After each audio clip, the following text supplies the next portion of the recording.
Hey gang, welcome back. I'm Mustache Mike, and you have entered my corner of the workshop. I have a dilemma you can help me with.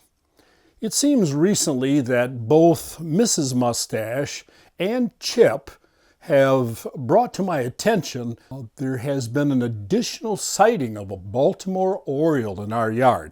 Now, the thing came around a few months ago and they got all excited. And of course, we've spent several $100s trying to bait this creature back to the yard. Now, they further brought to my attention that these are particular little creatures. They eat a special diet and they need a special feeder. So I thought, it'd be a great opportunity for me to justify the several $100s I've spent on back issue CD collections of woodworking magazines. And wouldn't you know that in one of those issues, and we'll put the issue in the notes for this show, was an oriole feeder. Now, although cedar works good for these outdoor bird feeder projects, I chose some clear pine. And of course, a little 3M number 33 applied to the back of the pieces will mount them up good to the wood that we're using. I'm showing you this particular picture because I do not like to use the edge of a board for my cut line when doing scroll sawing.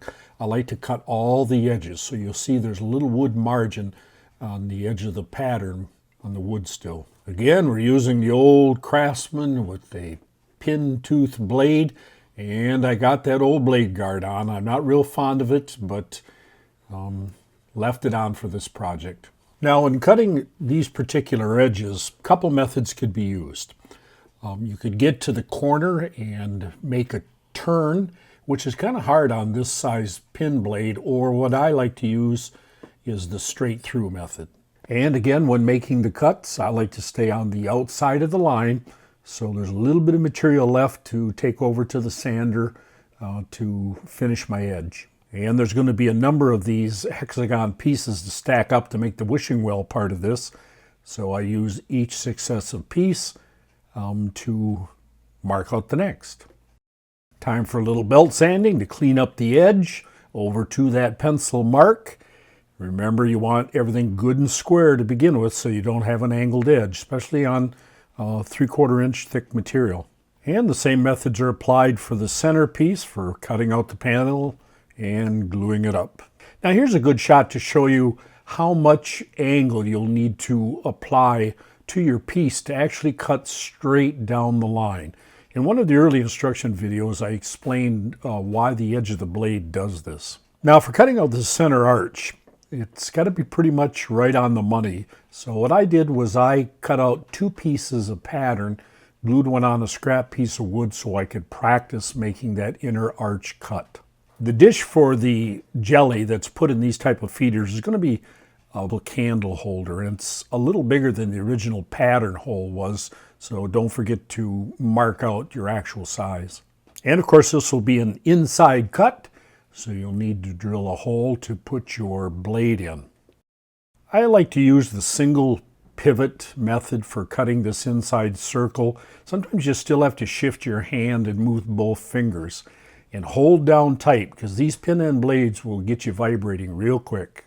Stay on the inside of the line so that you can true up this hole. Inside's done. And again, another demonstration of how easy on this old saw it is to take a blade off. Okay, now it's time to take off the paper. Make sure you've marked out all other holes that you need to drill. I'm going to use 2 drywall screws to mount this first piece. So pre-drill the holes and also countersink because you don't want the head of those drywall screws sticking up or it'll affect the space between this and the arch piece that's going to mount to that. Now I'm gluing this project up, but I'm using Titebond number 3 glue, which is rated for outside. Now it's time to stack the hexagon pieces for the well. Make sure you stagger those points so you get the look that you want. This too is going to, like any other stack and glue, is going to want to slide on you. So I get all the pieces together, I line them up the way that I want, and then I'm going to brad nail it so it doesn't move around. And down into the vise for a little squeeze out and dry down time. The roof piece goes together quickly with a little glue and some brad nails. Here's a good angle to see why those drywall screws were countersinked. When you glue this to the top of the well stack, again, you don't want it protruding or you'll have quite a little space there. A little clamp up and dry down time. You're going to get squeeze out. Glue the roof on, and again, watch for glue squeeze out.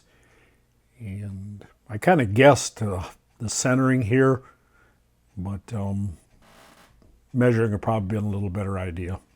Okay, you pre-marked several points on your vertical piece. This particular set of holes is for the little L bracket that's going to go on there for the pieces of orange that will hang on this feeder.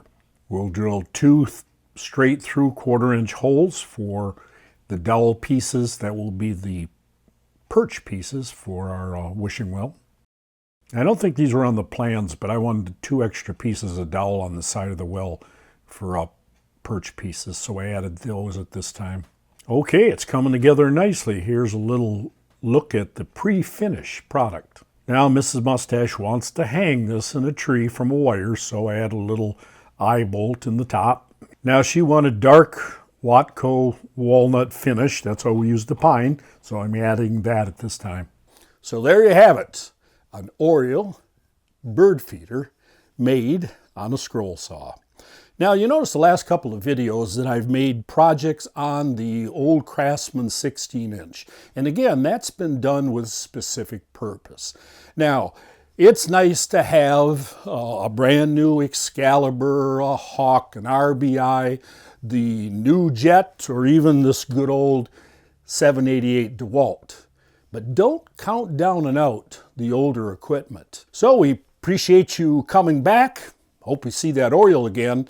And he's got to remember that I got to eat too, and I'm going to keep my eye on them little drumsticks. But for the rest of yous, you can count on old Mustache Mike, because I would never pull your stash.